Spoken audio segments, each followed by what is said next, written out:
How y'all doing this morning? I want to talk about, today, I put out a few videos about depression and anxiety, and, I seen a few other people that I follow, like Tyler Nolan, put out a video about You're Not Alone, and that got me thinking how alone I felt when I was going through my addiction and depression and anxiety. Well, in 2011, I broke my back. I had been on nerve medication for anxiety for a few years, and I wanted to come off of them. I wanted to go to the army with my brother, and I figured that the army would make me a stronger, better person, and I could get over my anxiety. So I just stopped taking the nerve medication, and I had a seizure that almost killed me. I'm lucky to be alive today. Uh, the seizure lasted almost 27 minutes in and out. I assaulted an EMT and a police officer during the process. I didn't know what I was doing. It was a violent grand mal seizure, and I broke my back. So I was prescribed pain medication 4 times a day, the highest dose they could give me, plus a milder pain medication for breakthrough pain, which came out to like 80 milligrams of pain medication a day for like 8 months, guys. So when that doctor told me, hey, you're good now, you do this, you need to find you another doctor, the medicine stopped. I was already addicted to that medicine. So after that, the addiction, I, met a girl at my job. I worked at Subway, and I met a girl, and she just happened to be a user of pain medication as well. So being with her and me dating her led to me doing and using more pain medication for fun. So 5 years after that, and we split up. Now I'm out here buying pain medication to feel better, not for fun, just to make me stop being sick. So on December 14th, 2016, I woke up and I had two medications that I knew would make me feel better, but I flushed them down the toilet. And to rewind, I was on probation at this time. I just got out of prison, and from addiction, which led to me going to prison, and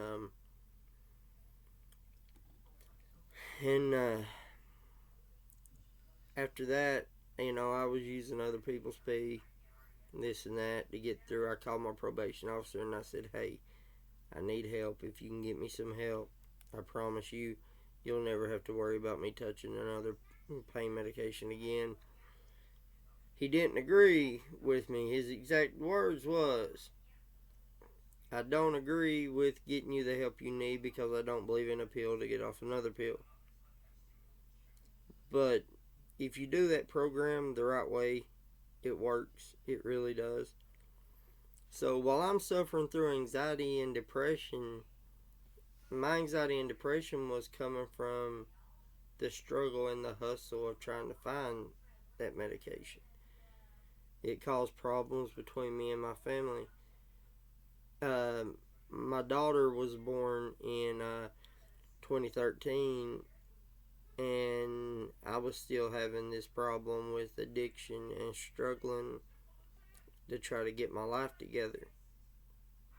Well, right after her first birthday is when I ended up going to prison, and I found out that my wife was pregnant a month and a half before I ended up getting sentenced.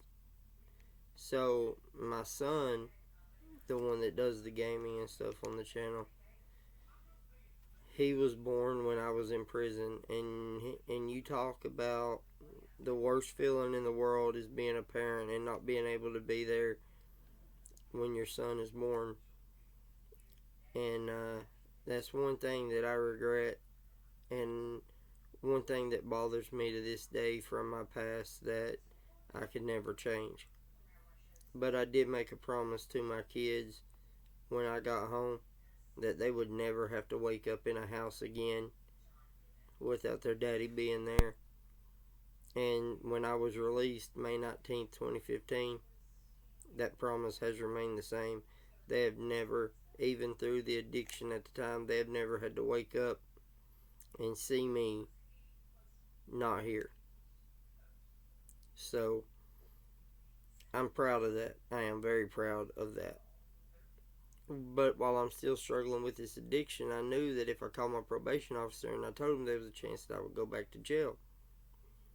So me and him had conversations over a 2-day period about sending me back to prison for 2 years or getting me the help that I've been asking for 6 months. So on December 14th, I woke up. December 14th, 2016, I woke up and I called him. Told him everything.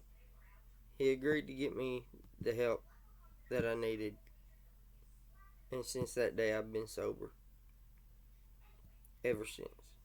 Hey, might smoke a little weed from time to time, but I haven't smoked weed now in over a month. So it's not really a big deal. My kids have never seen me, even through my addiction, they had never seen me high.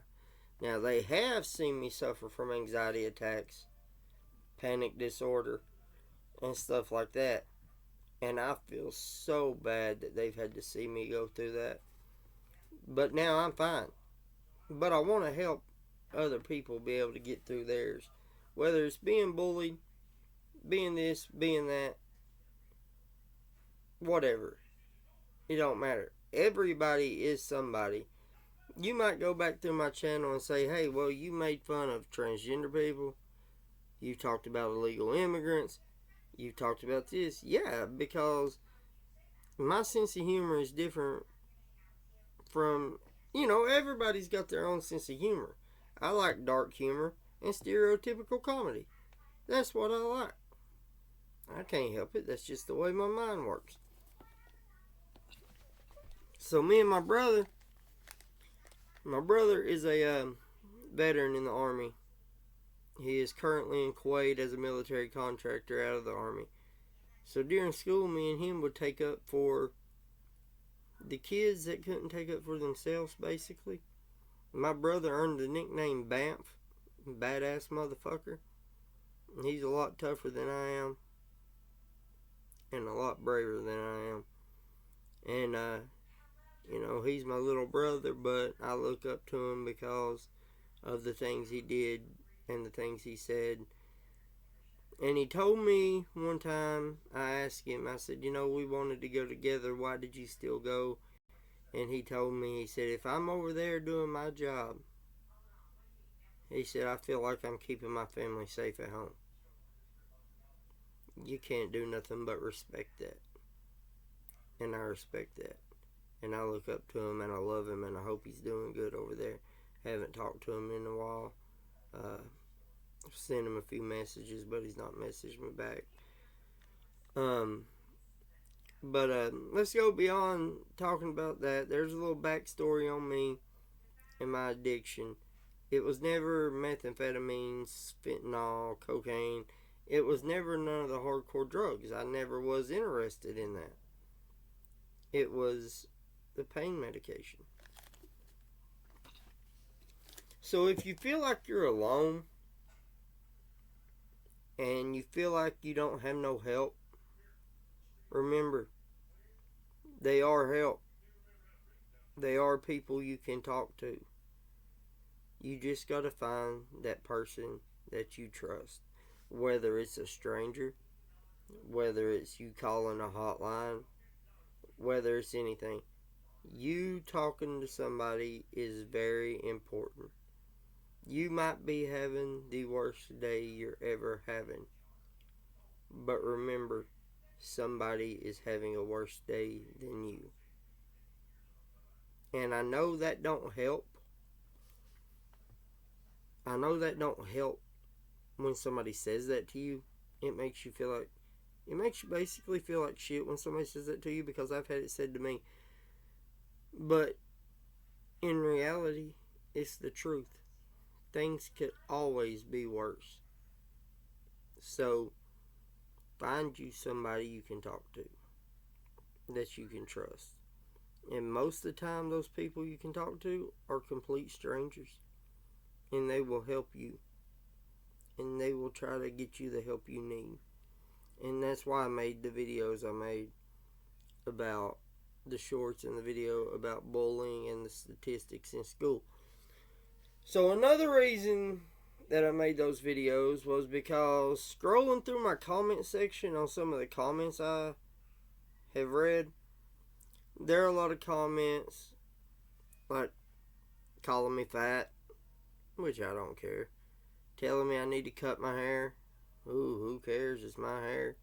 Telling me I need to trim my beard. Man, who cares? It's my beard. My beard and hair is not bothering you guys that much, is it? If it is, then you got too much time on your hands and need to go touch some grass. So, Tyler Nolan made that video. I respect Tyler for not only what he does as a tattoo artist. As you can see, I am covered. I know they're not jailhouse tattoos. These were done by a tattoo artist named Papa Mike. A lot of them was done by him years ago. But I'm kind of rambling, and I'm sorry. But sometimes, I myself, even though I'm doing fine, need to talk to somebody. And even if it's talking to a camera and talking to the subscribers and the people that's going to watch on YouTube, hey, then that's fine for me. I wore a monkey mask in my videos at the beginning because I was embarrassed of being on camera. But as you can see, I'm not wearing the monkey mask no more. There's no sense to hide my identity and my thoughts of who I am, because it's who I am. And it shouldn't matter to nobody else who I am, who you are, or who anybody is. So listen, if you're having a bad day, talk to somebody. Tell somebody. Because that can save your life. You never know what somebody is going through. Somebody might just need a hug. They might need a handshake. You never know. So be kind to people, because you never know what those people are going through. And I went through a lot trying to become the man I am today. And I'm proud of who I am today. And I made my family proud of the man I am today. Growing up, I was always told by people, you're just like your daddy. You're just like your daddy. You're not going to be there for your kid. You're not going to do nothing. I'm going to be honest with you. I got 2 other children. I got a son and a daughter. Me and their mothers didn't see eye to eye through the whole thing. And at the time, and as a man, this is embarrassing to admit, but at the time my oldest son was born, I was so scared. I was so scared of being a dad that I didn't run. I didn't try to leave. I tried to have a relationship with my son, but I wasn't allowed. So I get a call when I'm out of prison. I've been out for a couple years, and I get a phone call. Your son wants to talk to you at this time. He was maybe, 10, 9. Comes up to the house and he says, Dad, can I ask you a question? I said, you can ask me anything. I brought him back here in this very room where I'm sitting now. And he asked me, Can I change my last name? My cousins have the last name. My mom has the last name. My grandma has the last name. And to be honest, the grandma was the problem why that relationship didn't work. And that's the God's honest truth. And I'll put that on everything I love. So, I asked him, I said, son, what will make you happy? To have the same last name as them? Are you not happy because of that? He told me I would like to have the same last name as my mom. I told him, I said, I said, whatever makes you happy, I will allow you to do so because your mom has custody of you. Actually, currently, I still have partial custody of my son. Whether the mom likes it or not, I still do. The paperwork has been filed years ago. And I never went to court to have it changed. I've never been taken to court. But to his mother, if she sees this, you know that I am a good dad. You know that I tried my best. And you know that addiction ruined what we had after it got started. I love that boy to death. So my oldest daughter was born, and during this time I was in full-blown addiction, and that's when I met the girl at Subway I told you about in the earlier video. Earlier in this video when I told you about. So I met a girl at Subway, and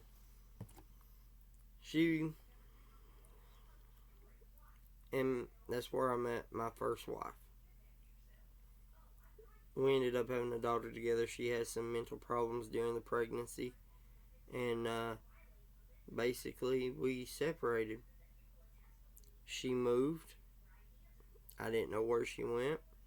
I tried to contact her. Couldn't find her. Finally, she contacted me. I go to Kentucky to see her. Exact words I was told was, when you pull up to the house, do not beep the horn. Come and knock on the door.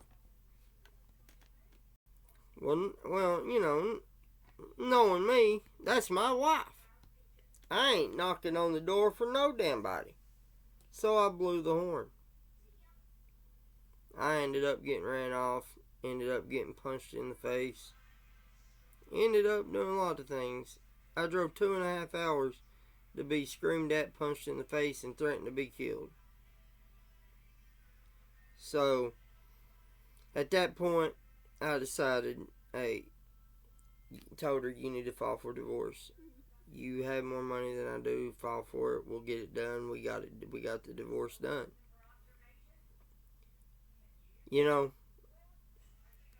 As bad as this sounds and as bad as this seems, I've never got to see my daughter and hold her and tell her anything. But as a father, the love I have for her is that fatherly love, even though I don't know her. And if you're watching, Miss Brittany, I want you to know that you done that kid wrong. You kept her from me. You kept her from a damn good man. You kept her from a damn good childhood of experience. And I know you're remarried, and I know he's good to her. But I want you to know that you kept her from a dad that would have showed her what real love is. Just like I show my kids that live with me. I'm not ashamed of anything I've done. I own up to it. The only thing I'm ashamed of was being in prison when my son was born. That's it. Any other thing is just bullshit to me. So we go to the comment section, and I'm called fat, cut this, cut that, cut that. Got me thinking, if they're bullying me at 35 and it's not bothering me, imagine how many teenagers are getting the same messages being bullied online that have bad thoughts and want to harm themselves. So, in my eyes, that needs to be addressed.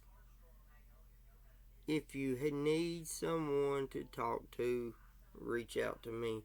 It's Muds Mutts on Instagram. I appreciate everybody that subscribes to my channel. I appreciate everyone that watches these videos. No matter if it's 1, 5, 21,000, 11,000, it don't matter. I'm not doing it for the views. I'm doing it for fun. I'm doing it to try to help people. So, if I can make you laugh, if I can make you smile, if I can make your day better, then that'll do just fine for me. Because making these videos, they make my day better. They help me. I do it for fun, guys. And I want y'all to know that I thank you. And if you watch this video, then thank you for watching. And if you made it this far, thank you again. You all have a very good day. And if you need me, you know where to find me.